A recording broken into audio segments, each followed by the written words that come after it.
तो सबसे पहले हम जलवायु या फिर क्लाइमेट को समझ लेते हैं। किसी भी क्षेत्र विशेष में लंबी अवधि के दौरान वायुमंडलीय दशाओं को जलवायु कहा जाता है। थोड़ा पहले हम वायुमंडलीय दशाओं से क्या मतलब होता है इसको समझ लेते हैं। देखिए, वायुमंडलीय दशा क्या होती है? किसी भी क्षेत्र के तापमान, आर्द्रता, वहाँ पर होने वाली वर्षा, वहाँ पर होने वाला हिमपात, वहाँ पर प्रेशर कितना है, तो ये सारी चीजें किसी भी क्षेत्र की वायुमंडलीय दशाओं के अंतर्गत आती हैं। किसी भी क्षेत्र विशेष में लंबी अवधि के दौरान जो वायुमंडलीय दशाएं होती हैं उसे ही हम क्या बोलते हैं? जलवायु कहते हैं। और इसी के अंतर्गत यदि हम मौसम को भी समझें तो जो वायुमंडल की अल्पकालीन दशाएं होती हैं या जो अल्पकालीन परिवर्तन होता है उसे हम क्या बोलते हैं? मौसम कहते हैं। प्रदेश की जलवायु भारत के मध्यवर्ती भागों के समान ही उष्ण कटिबंधीय या फिर उपोष्ण मानसूनी प्रकार की जलवायु है। ठीक है, तो जो हमारे उत्तर प्रदेश की जलवायु वो किस प्रकार की है? उष्ण कटिबंधीय जलवायु या फिर उपोष्ण कटिबंधीय मानसूनी जलवायु है। इसको भी हम आगे डिटेल में चर्चा करेंगे। देखिए, कर्क रेखा या फिर जैसे हम ट्रॉपिक ऑफ कैंसर भी बोलते हैं, भारत के मध्य से होकर के गुजरती है। आपको पता ही होगा, भारत को 2 बराबर भागों में विभाजित करती है। चूंकि उत्तर प्रदेश कर्क रेखा के ऊपर अवस्थित है, अर्थात अक्षांशीय दृष्टि से उत्तर प्रदेश उपोष्ण कटिबंध में स्थित है ना। तो देखिए, ये थोड़ा हम ग्लोब पे पहले चर्चा कर लेते हैं। देखिए, 0 डिग्री से हम बोलते हैं विषुवत रेखा, 23.5 डिग्री नॉर्थ या फिर उत्तरी अक्षांश, इसको हम बोलते हैं कर्क रेखा। ये जो कर्क रेखा है ये भारत के बीचों बीच से होकर के गुजरती है ना। इसमें आप देख सकते हैं, ये देखिए। और उत्तर प्रदेश की यदि हम लोकेशन की बात करें तो उत्तर प्रदेश कर्क रेखा के ऊपर स्थित है। तो इस हिसाब से यदि हम कटिबंध के तौर पर देखेंगे तो जो उत्तर प्रदेश की स्थिति है वो कहाँ पर है? उपोष्ण कटिबंध में या फिर शीतोष्ण कटिबंध में, है ना। यहाँ आप देखिए, ये वाला एरिया है, यहाँ पर उत्तर प्रदेश की स्थिति है। तो इस हिसाब से जो उत्तर प्रदेश की जलवायु है वो किस प्रकार की है? उपोष्ण कटिबंधीय मानसूनी जलवायु, है ना। और मानसूनी जलवायु से मतलब क्या रहता है?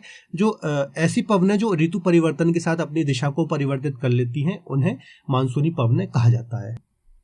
किंतु उत्तर प्रदेश के उत्तर पूर्वी भाग में हिमालय की स्थिति होने के कारण साइबेरिया से आने वाली ठंडी हवा यहाँ पर प्रवेश नहीं कर पाती है। तो देखिए, एक रीजन ये भी है, जो उत्तर प्रदेश की जलवायु है वो उष्ण कटिबंधीय प्रकार की, उसका रीजन ये है कि जो साइबेरिया से ठंडी हवाएं चलती है ना, जो हिमालय पर्वत है उत्तर प्रदेश के नॉर्थ में स्थित है, काफी ऊंचा पर्वत है, तो जो भी साइबेरिया से ठंडी हवाएं चलती हैं वो हिमालय को क्रॉस करके उत्तर प्रदेश में एंटर नहीं कर पाती, जिस कारण से जो उत्तर प्रदेश का हमें क्लाइमेट या फिर यहाँ की जलवायु होती है वो मध्य भारत की तरह हमें, यहाँ पर देखिए मैंने लिखा है ना, मध्यवर्ती भागों के समान ही उष्ण कटिबंधीय यहाँ की जलवायु है। तो इसका रीजन यही है कि यहाँ पर इसके उत्तर में हिमालय पर्वत है, जिसके कारण साइबेरिया से आने वाली ठंडी हवा यहाँ पर नहीं आ पाती। ठीक है, तो कभी भी एग्जाम में क्वेश्चन आया तो आपको कंफ्यूज नहीं होना है, आपको उष्ण कटिबंधीय मानसूनी जलवायु भी याद रखना है और उपोष्ण कटिबंधीय मानसूनी जलवायु भी आपको याद रखना है, दोनों आंसर सही होंगे। चलिए हम ऋतुओं या फिर सीजन्स की बात कर लेते हैं। तो प्रदेश में मुख्यतः 3 प्रकार की ऋतुएं देखने को मिलती हैं। एक है शीत ऋतु जिसे हम विंटर सीजन बोलते हैं, एक है ग्रीष्म ऋतु जिसे हम समर सीजन बोलते हैं, और एक है वर्षा ऋतु जिसे हम मानसून या फिर रैनी सीजन भी बोलते हैं। तो चलिए एक एक करके हम यहाँ पर इनको डिस्कस करेंगे। तो सबसे पहले हम शीत ऋतु या फिर विंटर सीजन की बात करते हैं। प्रदेश में शीत ऋतु नवंबर से फरवरी माह तक रहती है। जनवरी माह प्रदेश का सबसे ठंडा महीना रहता है। तो देखिए, यहाँ पर जो शीत ऋतु या फिर ठंड का मौसम रहता है वो नवंबर से लेकर के फरवरी तक रहता है, और जनवरी माह यहाँ पर सबसे ठंड रहता है ना।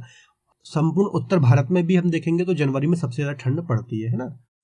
शीत ऋतु में प्रदेश में विभिन्न भागों में तापमान में अंतर पाया जाता है।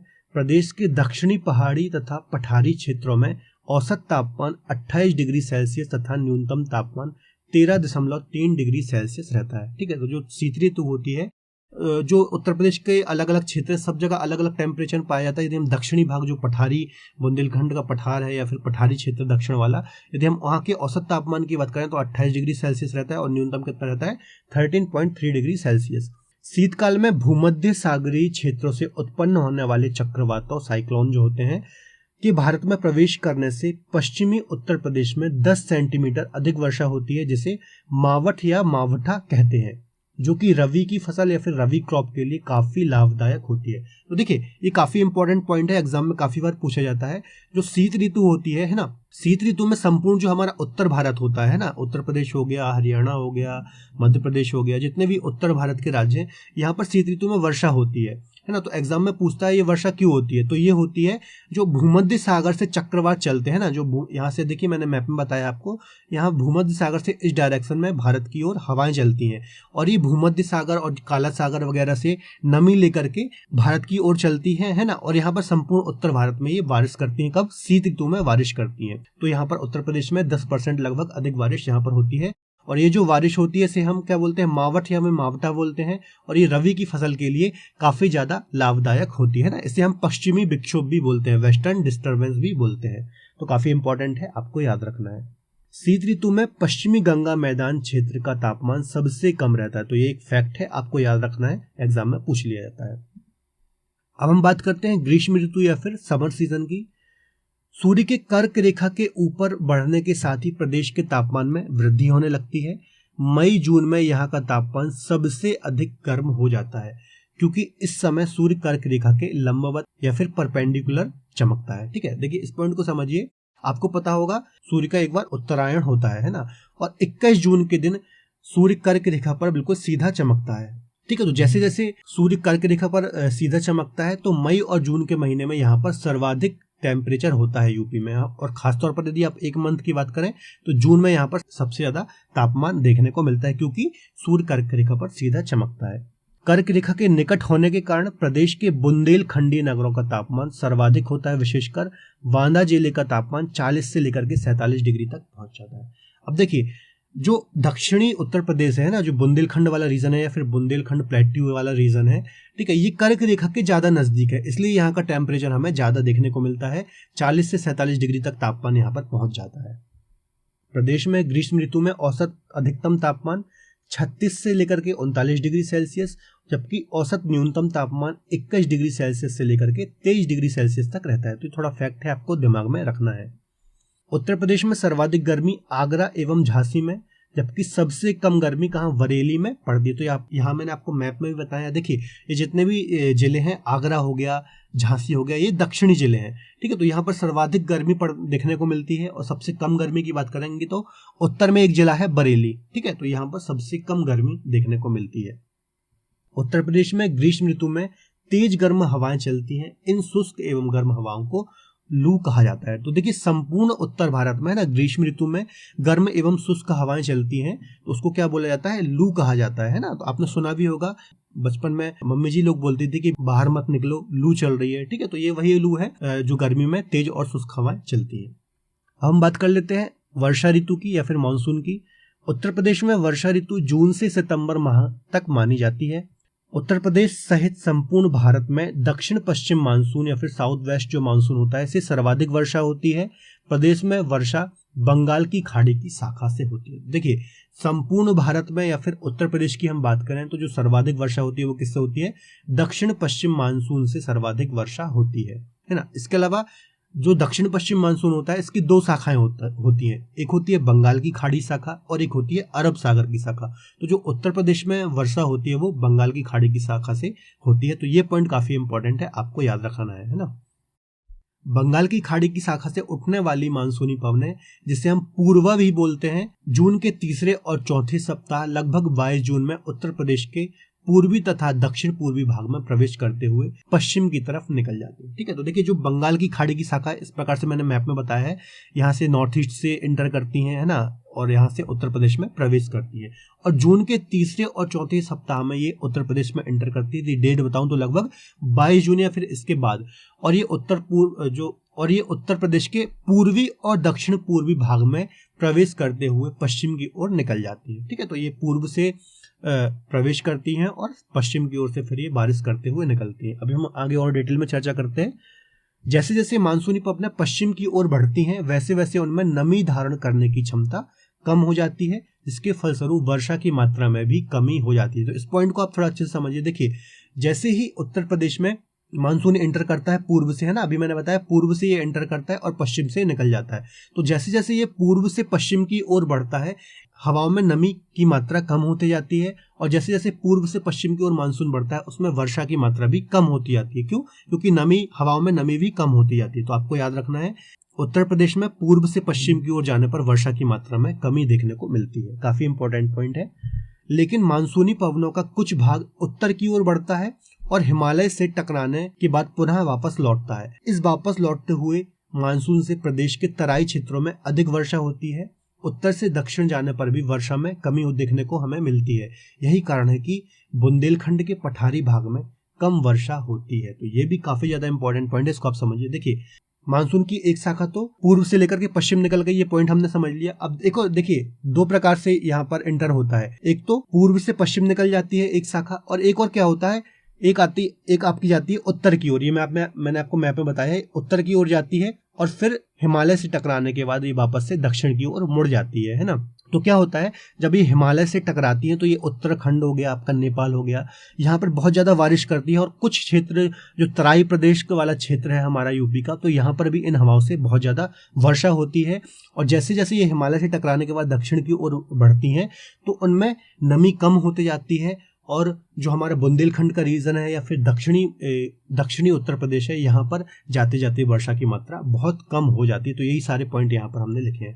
तो ओवरऑल यदि मैं आपको यहाँ इन दोनों पॉइंट को समझाऊं तो उत्तर प्रदेश में पूर्व से पश्चिम जाने पर और उत्तर से दक्षिण आने पर जो वर्षा होती है उसमें कमी देखने को मिलती है। तो दो पॉइंट आपको समझ में आ गए होंगे, काफी ज्यादा इंपॉर्टेंट है। प्रदेश में सर्वाधिक वर्षा गोरखपुर क्षेत्र में लगभग 185 सेंटीमीटर, जबकि सबसे कम वर्षा मथुरा क्षेत्र में हमें देखने को मिलती है ना, यहाँ पर लगभग 55 सेंटीमीटर वर्षा होती है। तो देखिए गोरखपुर क्षेत्र में सर्वाधिक वर्षा हमें देखने को मिलती है। उसका रीजन भी यह है कि इसकी यदि आप लोकेशन देखेंगे तो देखिए कहाँ पर है, उत्तर पूर्व में। अभी हमने चर्चा की कि पूर्व में भी ज्यादा बारिश हो रही है और उत्तर में भी ज्यादा बारिश हो रही है। तो गोरखपुर की जो लोकेशन है उत्तर पूर्व में, इसलिए यहाँ सर्वाधिक वर्षा भी होती है। और यदि आप मथुरा को देखेंगे तो इसकी लोकेशन देखेंगे तो उत्तर प्रदेश के दक्षिण पश्चिम में है ना, इस कारण से यहाँ पर कम वर्षा हमें देखने को मिलती है। तो ये सारे पॉइंट काफी ज्यादा इंपॉर्टेंट है, कॉन्सेप्ट के बेस से आपको याद रखने हैं। वर्षा के आधार पर उत्तर प्रदेश को दो प्रकार की जलवायु प्रदेश में वर्गीकृत किया गया है ना। तो इसको हम थोड़ा समझते हैं। देखिए पहला है आर्द्र एवं उष्ण वर्षा क्षेत्र, जिसे हम humid and warm rain zone भी बोलते हैं, और एक है साधारण आर्द्र एवं उष्ण क्षेत्र। ठीक है, तो इनको एक एक करके समझते हैं। आर्द्र और उष्ण क्षेत्र के अंतर्गत भी हम इसको दो पार्ट में डिवाइड कर देते हैं, एक है तराई क्षेत्र और एक है पूर्वी उत्तर प्रदेश। और साधारण आर्द्र एवं उष्ण क्षेत्र को हम तीन भागों में विभाजित कर देते हैं, एक है मध्यवर्ती मैदानी क्षेत्र, एक है पश्चिमी मैदानी क्षेत्र और एक है बुंदेलखंड का पठारी क्षेत्र। तो यहाँ पर मैंने आपको मैप में भी बताए हुए हैं ये सारी चीजें, इनको हम एक एक करके डिटेल में डिस्कस करेंगे। तो पहले हम डिस्कस करते हैं आर्द्र एवं उष्ण क्षेत्र को। तो इस क्षेत्र में जो औसत वार्षिक वर्षा होती है वो लगभग 120 से लेकर के 150 होती है। इस क्षेत्र को दो उपभागों में बांटा गया है ना, कौन कौन से, तराई और पूर्वी उत्तर प्रदेश। तो पहले हम तराई रीजन या फिर तराई क्षेत्र को डिस्कस करते हैं। इस क्षेत्र के अंतर्गत सहारनपुर, बिजनौर, उत्तरी मुरादाबाद, रामपुर, बरेली, पीलीभीत, लखीमपुर, बहराइच, गोंडा, बस्ती, सिद्धार्थनगर, महाराजगंज, गोरखपुर, देवरिया, कुशीनगर आदि ये सारे जिले या फिर जनपद आते हैं। तो जिले हमने ऑलरेडी डिस्कस किए हुए हैं पहले लेक्चर में, है ना। तो तराई क्षेत्र के अंतर्गत ये सारे जिले आते हैं, आपको पता ही होगा, और नहीं पता हो तो आप एक बार हमारा पहला लेक्चर जरूर देख लीजिए। इस क्षेत्र की जो औसत वार्षिक वर्षा होती है वो लगभग 120 से लेकर के 180 सेंटीमीटर तक होती है। जनवरी का औसत तापमान 18 डिग्री सेल्सियस, जबकि जुलाई का औसत तापमान 30 डिग्री सेल्सियस रहता है। तो ये तराई क्षेत्र के बारे में कुछ जानकारी थी। आपको औसत वार्षिक वर्षा याद रखनी है, टेम्परेचर याद रखना है, और जिले भी दिमाग में थोड़ा रखने हैं। अब हम बात करते हैं पूर्वी उत्तर प्रदेश या फिर ईस्टर्न उत्तर प्रदेश की। तो इस क्षेत्र के अंतर्गत पूर्वी जिले आते हैं ना। इस प्रदेश की औसत वार्षिक वर्षा 100 से 120 सेंटीमीटर के मध्य होती है, लेकिन वर्षा की मात्रा पूर्व से पश्चिम जाने पर घटती है। तो ये पॉइंट हमने बहुत डिटेल में अभी चर्चा किया है। तो आपको पता ही होगा कि जो उत्तर प्रदेश में पूर्व से यदि आप पश्चिम जाएंगे तो वर्षा की मात्रा में कमी होगी। क्यों कमी होती है? क्योंकि जो हवाओं में नमी की मात्रा है वो कम होते जाती है। उत्तर प्रदेश का सर्वाधिक नम भूमि या फिर वेटलैंड वाला जो जिला है वो कौन सा है? सोनभद्र जिला है। तो ये एक फैक्ट मैंने यहाँ पर डाला हुआ है, आपको दिमाग में रखना है। अब हम बात करते हैं साधारण आर्द्र एवं उष्ण क्षेत्र को। प्रदेश में मध्य मैदानी क्षेत्र, पश्चिमी मैदानी क्षेत्र तथा बुंदेलखंड के पहाड़ी पठारी क्षेत्र में वर्षा की मात्रा में विषमता पाई जाती है। ठीक है, तो अलग अलग क्षेत्रों में वर्षा की मात्रा में विषमता पाई जाती है। इन क्षेत्रों में औसत वार्षिक वर्षा 80 से लेकर के 100 सेंटीमीटर तक रहती है। वर्षा की मात्रा में भिन्नता के कारण साधारण आर्द्र एवं उष्ण क्षेत्र को 3 उपभागों में बांटा हुआ है। तो कौन कौन से हैं? मध्यवर्ती मैदानी क्षेत्र, पश्चिमी मैदानी क्षेत्र और बुंदेलखंड का पहाड़ी क्षेत्र। इनको एक एक करके डिस्कस करते हैं। पहला है मध्यवर्ती मैदानी क्षेत्र। इस क्षेत्र में औसत वार्षिक वर्षा 80 से लेकर के 100 सेंटीमीटर तक होती है ना। वर्षा आपको याद रखना है। वर्षा की मात्रा पूर्व से पश्चिम जाने पर, वर्षा की मात्रा पूर्व से पश्चिम की ओर बढ़ने पर घटती है ना। इस क्षेत्र के अंतर्गत प्रयागराज, प्रतापगढ़, फतेहपुर, रायबरेली, सुल्तानपुर, लखनऊ, उन्नाव, कानपुर, हरदोई, फर्रुखाबाद, दक्षिणी शाहजहांपुर आदि जनपद शामिल। तो ये सारे जिले आपको पता होगा मध्यवर्ती जिले हैं, है ना। इसके अलावा वही सब चीजें हैं, आपको वर्षा याद रखनी है। और ये पॉइंट हमने कई बार डिस्कस कर लिया कि पूर्व से पश्चिम की ओर जाने पर जो वर्षा की मात्रा है वो घटती है। पश्चिमी मैदानी क्षेत्र की बात करते हैं। इस क्षेत्र में औसत जो वार्षिक वर्षा होती है वो कितनी होती है? 65 से लेकर के 80 सेंटीमीटर तक होती है। वर्षा की मात्रा पर्वत पदीय क्षेत्रों में अपेक्षाकृत अधिक होती है, दक्षिण पश्चिम की ओर बढ़ने पर यह क्रमशः घटती है। ठीक है, तो पश्चिमी मैदानी क्षेत्र की बात करें, ठीक है, जो पर्वत पदीय क्षेत्र है यहाँ पर वर्षा की मात्रा अपेक्षाकृत यदि हम बात करें तो अधिक होती है, लेकिन दक्षिण पश्चिम ये वाला रीजन आप यहाँ पर आएंगे तो वर्षा की मात्रा यहाँ पर कम होती है। इस क्षेत्र में शीतकाल का जो औसत तापमान होता है वो कितना होता है? 12 डिग्री सेल्सियस से लेकर के 14 डिग्री सेल्सियस तक यहाँ पर एवरेज टेम्परेचर रहता है शीतकाल में। इस क्षेत्र के अंतर्गत आगरा, मैनपुरी, मथुरा, एट, अलीपुर, बदायूं, बुलंदशहर, गाजियाबाद, मेरठ, मुजफ्फरनगर, दक्षिणी सहारनपुर आदि जनपद शामिल। तो ये सारे जिले यहाँ पर आते हैं। लास्ट है बुंदेलखंड का पहाड़ी एवं पठारी क्षेत्र। तो इस क्षेत्र में जो औसत वार्षिक वर्षा होती है वो 80 से लेकर के 100 सेंटीमीटर तक होती है। शीतकाल का टेम्परेचर की बात करें तो 18 से लेकर के 19 डिग्री सेल्सियस होता है, जबकि ग्रीष्मकाल का टेम्परेचर 40 से लेकर के 45 डिग्री सेल्सियस रहता है। इस क्षेत्र के अंतर्गत ललितपुर, झांसी, बांदा, हमीरपुर, महोबा, जालौन, चित्रकूट, दक्षिणी इटावा, दक्षिणी प्रयागराज आदि जनपद शामिल है। तो ये सारे बुंदेलखंड के जिले हैं, आपको पता ही होगा। तो सबसे पहले हम मृदा की परिभाषा या फिर सॉइल की डेफिनेशन देख लेते हैं। भूपृष्ठ पर मिलने वाले असंगठित पदार्थों की वह ऊपरी परत जो मूल चट्टानों अथवा वनस्पति के योग से बनती है उसे हम मृदा कहते हैं। तो देखिए मृदा का निर्माण कैसे होता है? जो चट्टानें होती हैं उन्हीं के टूटने फूटने या फिर हम बोले अपक्षय अपरदन के द्वारा ही मृदा का निर्माण होता है। तो ये एक बेसिक सी डेफिनेशन है मृदा की। उत्तर प्रदेश की मृदा का वर्गीकरण 3 भागों में किया गया है। तो जो यूपी में जो भी मृदा पाई जाती है इनका वर्गीकरण 3 भागों में किया गया है। तो देखिए एक है पर्वत पदीय मृदा, एक है मध्य के मैदानी क्षेत्र की मृदा और अगली है दक्षिण के पहाड़ी पठारी क्षेत्र की मृदा या फिर बुंदेलखंडी मृदा। तो ये 3 भागों में विभाजित किया गया है उत्तर प्रदेश की मृदा को। आप मैप में भी देख सकते हैं, एक पर्वतीय मृदा है, एक मैदानी मृदा है और एक बुंदेलखंडी क्षेत्र की मृदा है। अब इनके भी कुछ टाइप हैं तो उनको हम देख लेते हैं। जो पर्वत पदीय मृदा है ये 2 प्रकार की होती है, एक होती है भांवर क्षेत्र की मृदा और एक होती है तराई क्षेत्र की मृदा। जो मध्य मैदानी क्षेत्र की मृदा है ये 5 प्रकार की होती है। एक होती है जलोढ़ के भी 2 टाइप होते हैं, एक खादर मृदा होती है और एक बांगर होती है। एक है लवणीय तथा क्षारीय मृदा, एक है मरुस्थलीय मृदा, एक है काली मृदा और एक है भून मृदा। तो ये 5 टाइप होते हैं मध्य के मैदानी क्षेत्र की मृदा के हैं। इसके अलावा जो दक्षिण के बुंदेलखंडी क्षेत्र की मृदा है वो भी 5 प्रकार की होती है। एक होती है लाल मृदा, एक होती है पर्वा मृदा, माण मृदा, राकन मृदा और भोंडा मृदा। तो ये 5 टाइप होते हैं दक्षिण के बुंदेलखंडी मृदा के। तो इन सभी मृदाओं को हम यहाँ पर डिटेल में चर्चा करेंगे। तो सबसे पहले हम देखते हैं पर्वत पदीय मृदा या फिर जिसे हम भांवर या फिर तराई क्षेत्र की मृदा भी बोल सकते हैं। तो देखिए पहले हम भांवर क्षेत्र की मृदा को डिस्कस करते हैं।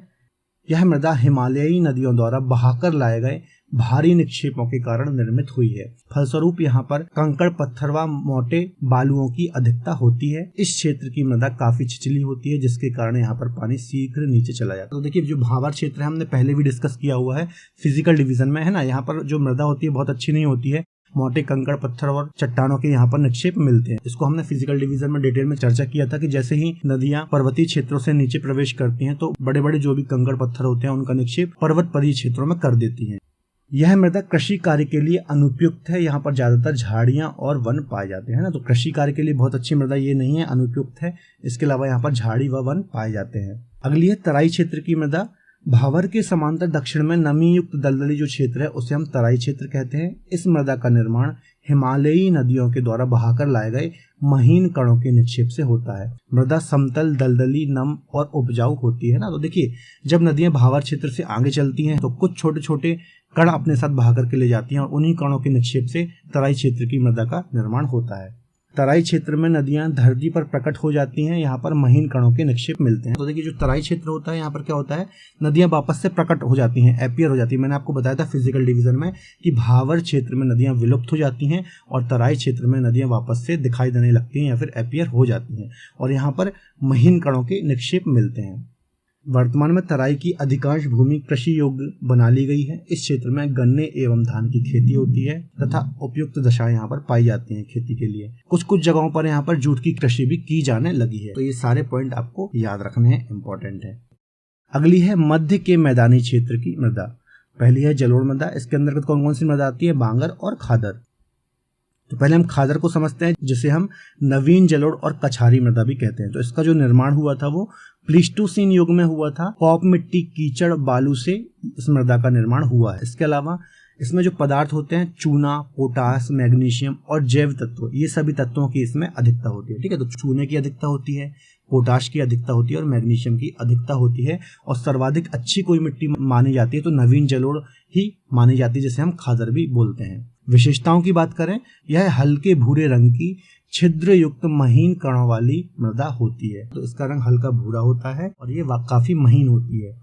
इसकी जल धारण करने की क्षमता बहुत अच्छी होती है ना। जल को सोखने की या जल धारण करने की क्षमता इसकी बहुत अधिक होती है। उर्वर शक्ति बहुत अधिक होती है ना, बहुत ज्यादा फर्टाइल होती है। अभी मैंने आपको बताया कि बहुत ज्यादा उपजाऊ मिट्टी होती है। इसे बलुआ सिल्ट, बलुआ दोमट, मटियार और मटियार दोमट आदि नामों से भी जाना जाता है। तो ये कुछ इसके अन्य नाम हैं, आपको याद रखने हैं। अब हम बात करते हैं बांगर की, जिसे हम पुरानी जलोढ़ भी बोलते हैं। देखिए इसका निर्माण कब हुआ है? प्लीस्टोसीन युग में हुआ है। कॉप मिट्टी, कीचड़, बालू से इसका निर्माण हुआ है। पदार्थ की बात करें तो नाइट्रोजन व फास्फोरस की कमी इसमें पाई जाती है। विशेषताओं की बात करें तो इस मृदा के नीचे चूने की गांठ मिलती है, जिसे कंकर कहा जाता है। तो एग्जाम में कभी कभी क्वेश्चन बन जाता है कि किस मिट्टी में चूने की गांठ मिलती है, तो बांगर में मिलती है। इसके अलावा कंकर किससे कहा जाता है? तो जो चूने की गांठ मिलती है उसे ही कंकर कहा जाता है। तो यहाँ से कहीं से भी क्वेश्चन एग्जामिनर घुमा के दे सकता है, आपको याद रखना है। उर्वरा शक्ति इसकी कमजोर होती है ना। यदि हम खादर से इसको कंपेयर करेंगे तो इसे पुरानी जलोढ़ इसलिए कहा जाता है कि ये काफी समय पुरानी मिट्टी है जो नदियों के द्वारा लाई गई थी, इसलिए इसे पुरानी जलोढ़ कहा जाता है और इस मिट्टी का नवीनीकरण नहीं होता है। इसे उपहार मृदा, दोमट, मटियार दोमट आदि नामों से भी जाना जाता है। तो ये है बांगर। जब हम फिजिकल डिवीजन पढ़ रहे थे तब भी हमने इस क्षेत्र के बारे में डिस्कस किया था ना। देखिए जो खादर क्षेत्र होता है यहाँ पर नवीन जलोढ़ मिट्टी पाई जाती है और जो बांगर क्षेत्र होता है यहाँ पर पुरानी जलोढ़ मिट्टी पाई जाती है। जैसे देखिए यहाँ पर एक मैंने मैप भी बनाया है। देखिए ये नदी है यहाँ पर, है ना। नदियों के जो पास में जो मिट्टी पाई जाएगी उसे क्या बोलेंगे? खादर, क्योंकि खादर क्षेत्र में मृदा का नवीनीकरण हर साल होता है। और जो दूर का क्षेत्र होता है उसे बोलते हैं बांगर। ये नदियों से दूर का क्षेत्र होता है, यहाँ पर हर साल मृदा का नवीनीकरण नहीं हो पाता है। तो ज्यादा फर्टाइल कौन सी होती है? खादर मृदा, जिसे हम नवीन जलोढ़ बोलते हैं। और उससे कम थोड़ा उपजाऊ कौन सी होती है? बांगर मृदा, जिसे हम पुरानी जलोढ़ कहते हैं। चलिए अब हम बात करते हैं लवणीय व क्षारीय मृदा की। प्रदेश के वांगर मृदा वाले क्षेत्र कम उपजाऊ होने के कारण किसानों ने भूमि में अधिक उर्वरकों का प्रयोग किया। कुछ उर्वरक तो मृदा में घुल गए, लेकिन कुछ उर्वरक पानी के साथ बहाकर एक स्थान से दूसरे स्थान तक चले गए, जिससे एक नई मृदा का निर्माण हुआ, जिसे हम लवणीय व क्षारीय मृदा कहते हैं, है ना। देखिए लवणीय और क्षारीय मृदा क्या होती है? मैंने अभी आपको बताया था कि जो बांगर क्षेत्र होता है या फिर बांगर मृदा होती है वो कम उपजाऊ होती है खादर की अपेक्षा। तो इस मिट्टी में किसानों के द्वारा उर्वरकों का बहुत ज्यादा यूज किया गया, जिससे कुछ उर्वरक तो क्या हुए? मिट्टी में घुल गए, लेकिन कुछ उर्वरक पानी के साथ एक स्थान से दूसरे स्थान चले गए और इससे एक बिल्कुल नई मिट्टी का निर्माण हुआ, जिसे हम लवणीय और क्षारीय मिट्टी कहते हैं, जो कि बंजर टाइप की मिट्टी कहलाती है। अलीगढ़, मैनपुरी, कानपुर, उन्नाव, एटा, रायबरेली, सुल्तानपुर, प्रतापगढ़, जौनपुर, प्रयागराज आदि जिलों में ऊसर भूमि पाई जाती है ना। ऊसर भूमि से मतलब यही है, लवणीय और क्षारीय मृदा यहाँ पर पाई जाती है। तो इन क्षेत्रों में देखिए मैंने आपको मैप में भी बताया है, ये मिट्टी पाई जाती है। ऊसर भूमि को रेह, बंजर, कल्लर नामों से भी जाना जाता है। तो जो ये ऊसर मिट्टी होती है, ऊसर भूमि होती है, इसे रेह, बंजर, कल्लर अन्य नामों से भी जाना जाता है। अक्सर एग्जाम में पूछ लिया जाता है, आपको याद रखना है। मिट्टी में खारापन, क्षारीयता की समस्या को दूर करने के लिए जिप्सम का प्रयोग किया जाता है। जिप्सम मृदा की कठोर परत बनने से रोकता है ना। तो ये काफी इंपॉर्टेंट क्वेश्चन हो जाता है कि जो मिट्टी में खारापन और क्षारीयता की समस्या होती है, इसे दूर करने के लिए हम किस तत्व का प्रयोग करते हैं? तो जिप्सम का प्रयोग करते हैं। काफी इंपॉर्टेंट है, आपको याद रखना है। ऊसर या बंजर भूमि वह भूमि होती है जिसमें लवणों की अधिकता होती है। ऐसी भूमि में बहुत कम उत्पादन देखने को मिलता है ना। तो ये जो भूमि होती है ना, जिसे हम क्या बोल रहे हैं? ऊसर भूमि बोल रहे हैं। काफी कम उपजाऊ होती है, एक प्रकार की बंजर भूमि ही होती है। और यहाँ पर कौन सी मृदा पाई जाती है? लवणीय और क्षारीय मृदा पाई जाती है। आगे बात करते हैं मरुस्थलीय मृदा या फिर डेजर्ट सॉइल। यह मृदा शुष्क तथा आर्द्र शुष्क क्षेत्रों जैसे राजस्थान, हरियाणा और पंजाब, आप ऐसा बोल सकते हैं पश्चिमी उत्तर प्रदेश में पाई जाती है। उत्तर प्रदेश के कुछ पश्चिमी क्षेत्रों मथुरा, आगरा और अलीगढ़ में यह मृदा पाई जाती है ना। तो देखिए मैप में भी मैंने आपको बताया, ये वाला रीजन है पश्चिमी उत्तर प्रदेश का। यहाँ पर मरुस्थलीय मृदा पाई जाती है ना, जो कि राजस्थान से सटा हुआ एरिया है। इसमें लवण, फास्फोरस की अधिक मात्रा होती है, जबकि जीवाश्म पदार्थ और नाइट्रोजन की इसमें कमी हमें देखने को मिलती है। मुख्य रूप से मोटे अनाजों की इसमें खेती होती है। तो देखिए मरुस्थलीय मृदा होती है, बहुत कम उपजाऊपन होता है इसमें, मुख्यतः मोटे अनाजों की खेती ही होती है। मोटे अनाज मतलब ज्वार, बाजरा, मक्का, ये सारे अनाज इसमें होते हैं। अगली है भूण मृदा या फिर मड सॉइल। गंगा, यमुना व इसकी सहायक नदियों के बाढ़ वाले क्षेत्रों में बहुत पहले से निर्मित बालुई मिट्टी के 10 से 20 फीट ऊंचे टीले बन जाते हैं, जिसे हम भूण कहते हैं। यह मृदा हल्की दोमट बालुई होती है। तो देखिए जो गंगा, यमुना और उसकी सहायक नदियां होती हैं ना, इनके जो बाढ़ के क्षेत्र होते हैं उसके आसपास के क्षेत्रों में 10 से 20 फीट ऊंचे टीले बन जाते हैं, जिसे हम क्या बोलते हैं, भूण बोलते हैं। और यह मृदा हल्की दोमट बालुई होती है। बस इसके बारे में इतना याद रखना, यहाँ से क्वेश्चन ऐसा बनेगा, नदियों के आसपास जो 10 से 20 फीट ऊंचे टीले बनते हैं उसे हम क्या बोलते हैं, तो उन्हें हम भूण बोलते हैं। ये पॉइंट आपको याद रखना है। अगली मृदा है काली मृदा या फिर ब्लैक सॉइल। इसमें लौह तत्व व जीवाश्मों की अधिकता रहती है, जिसके कारण इसका रंग काला हो जाता है। आपको पता ही होगा ये पॉइंट। प्रदेश के पश्चिमी जिलों तथा बुंदेलखंडी क्षेत्र में कहीं कहीं काली मृदा हमें देखने को मिलती है, जिसे स्थानीय भाषा में करेल या फिर कपासी मृदा भी कहा जाता है ना। देखिए आपको पता ही होगा कि कपास की खेती सबसे अच्छी किस्म होती है, काली मिट्टी में होती है, इसलिए इसे कपासी मृदा भी बोला जाता है और करेल मृदा भी कहा जाता है। इसे रेगुर मिट्टी के नाम से भी जाना जाता है ना, तो आपको पता ही होगा रेगुर मिट्टी किससे बोलते हैं, काली मिट्टी को बोलते हैं। आगे चलते हैं, दक्षिण के पठारी क्षेत्र की मृदा है ना, तो दक्षिण का जो बुंदेलखंड का पठार है वहां पर कौन कौन सी मिट्टी पाई जाती है वो देखते हैं। इस पठारी क्षेत्र में प्री कैम्ब्रियन युग की चट्टानों की अधिकता है। इसी चट्टानों के टूटने फूटने से भौतिक और रासायनिक तथा जैविक क्रियाओं के फलस्वरूप इस मृदा का निर्माण हुआ है। तो ये पॉइंट मैंने पहले भी आपको बताया कि जो बुंदेलखंड का पठार है, इसके अलावा जो विंध्यन रेंज है, इसका निर्माण कब हुआ था, प्री कैम्ब्रियन युग में इसका निर्माण हुआ था। तो इन्हीं चट्टानों के टूटने फूटने से या फिर केमिकल चेंजेस से इस मिट्टी का निर्माण हुआ है। इस क्षेत्र में ललितपुर, झांसी, जालौन, हमीरपुर, महोबा, बांदा, चित्रकूट, प्रयागराज, मिर्जापुर, सोनभद्र, चंदौली आदि जिले आते हैं। तो ये मिट्टी कहाँ कहाँ पाई जाती है, इन सभी बुंदेलखंड वाले रीजन में पाई जाती है। ये देखिए मैंने आपको मैप में भी बताया, आप देख सकते हैं। सामान्य तौर पर इस क्षेत्र की मृदा को बुंदेलखंडी मृदा भी कहा जाता है, तो बुंदेलखंड रीजन में पाई जाती है इसलिए इसे बुंदेलखंडी मृदा भी कहा जाता है। इस मृदा को भौतिक एवं रासायनिक आधार पर 5 उपवर्गों में बांटा गया है ना, तो 5 भागों में बांटा गया है। पहले भी मैंने आपको बता दिया था कौन कौन से 5 हैं। एक होती है लाल मृदा, एक होती है परवा या फिर पड़वा मृदा, माड़ मृदा जिसे हम माड़ भी बोलते हैं, राकड़ मृदा राकड़ भी बोलते हैं, और भोंडा मृदा। तो इन मृदाओं को एक एक करके हम चर्चा करते हैं। तो पहली है लाल मृदा या फिर रेड सॉइल। तो इसमें पहला पॉइंट है, यह मृदा दक्षिणी प्रयागराज, झांसी, मिर्जापुर, सोनभद्र, चंदौली जिलों में पाई जाती है। मैप में भी मैंने आपको मेंशन कर दिए हैं ये जिले। इस मृदा का निर्माण बालूमय लाल विंध्यन चट्टानों के टूटने फूटने से हुआ है। तो इसका निर्माण भी जो विंध्यन रॉक्स हैं उनके टूटने फूटने से इसका निर्माण हुआ है। इस मिट्टी में नाइट्रोजन, फास्फोरस, चूना जैसे जैव तत्वों की कमी पाई जाती है और लौह तत्वों की अधिकता भी इसमें पाई जाती है ना। तो नाइट्रोजन, फास्फोरस, चूना इसकी इसमें कमी पाई जाती है और लौह तत्वों की अधिकता पाई जाती है। इस मृदा के क्षेत्रों में मुख्यतः दलहन और तिलहन फसलों की बुआई या फिर खेती की जाती है ना। जहां पर भी लाल मिट्टी पाई जाती है वहां पर कौन सी फसल ली जाती है, दलहन और तिलहन फसलें ली जाती हैं। अगली है परवा मृदा या फिर पड़वा सॉइल। इस मृदा को पड़वा या फिर पड़ुआ भी कहा जाता है। ये मृदा हमीरपुर, जालौन तथा यमुना की तटीय भूमि खासकर बीहड़ों में पाई जाती है ना। तो इसका नाम क्या है, पड़वा या फिर पड़ुआ है। कहाँ कहाँ पाई जा रही है, हमीरपुर, जालौन, यमुना के तटीय क्षेत्रों में और बीहड़ों में ये पाई जाती है ना। देखिए यहाँ पर मैप में भी आपको मेंशन किया है मैंने, हमीरपुर और जालौन जिले। यह हल्के भूरे रंग की बालुई दोमट मृदा है, इसमें जैव तत्वों की कमी पाई जाती है ना। तो बहुत ज्यादा उपजाऊ नहीं होती है और इसका रंग कैसा होता है, हल्का भूरा। इस मृदा में चने, मटर, मेंथा जिसे हम पेपरमेंट भी बोलते हैं, ज्वार, खरीफ की फसलें होती हैं। तो ये सारी फसलें इसमें ली जाती हैं। इसकी फसलें आप याद रख लेना कौन कौन सी फसलें होती है, जैसे चने की फसल होती है, मेंथा पेपरमेंट की होती है। तो ये कुछ इंपॉर्टेंट पॉइंट हो जाते हैं। अगली है मार या फिर माड़ मृदा। इसका रंग काली या फिर रेगुर मृदा के समान चिकना व काला होता है। इसमें SI, Fe और एल्यूमिनियम की अधिकता होती है ना। SI मतलब सिलिका हो गया, आयरन हो गया और एल्यूमिनियम, इन तत्वों की अधिकता होती है।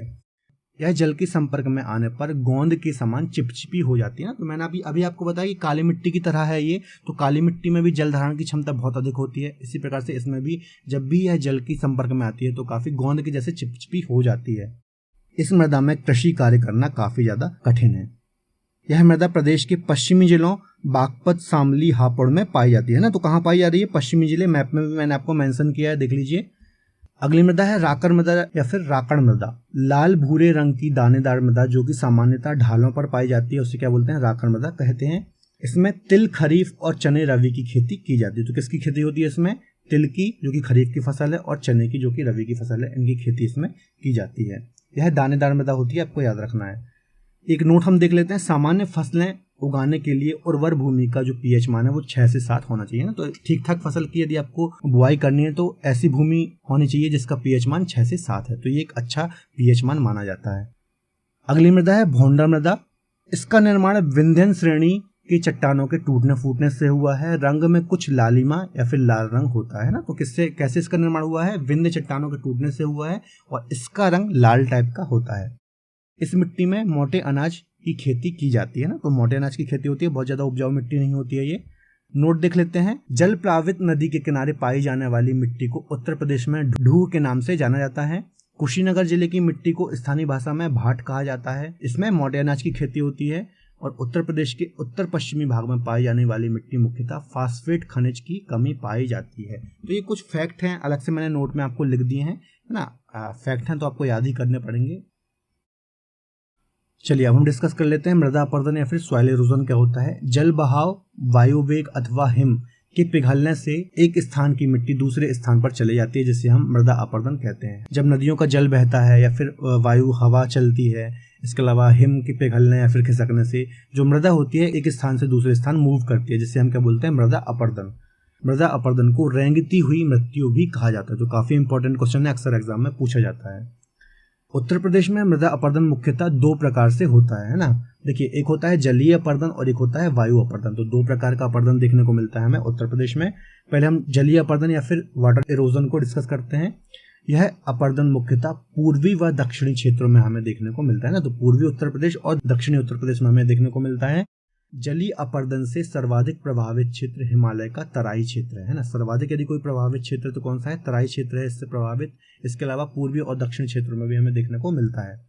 मृदा के जलीय अपरदन से लगभग संपूर्ण प्रदेश प्रभावित है, जबकि वायु अपरदन से कुछ ही क्षेत्र प्रभावित है। तो कभी एग्जाम में ऐसा क्वेश्चन आ जाए कि उत्तर प्रदेश में सबसे ज्यादा अपरदन कैसा होता है, तो जलीय अपरदन हमें देखने को मिलता है, जो कि जल के द्वारा होता है। जलीय अपरदन के मुख्यतः 2 रूप होते हैं। एक होता है परत अपरदन और एक होता है अवनालिका अपरदन।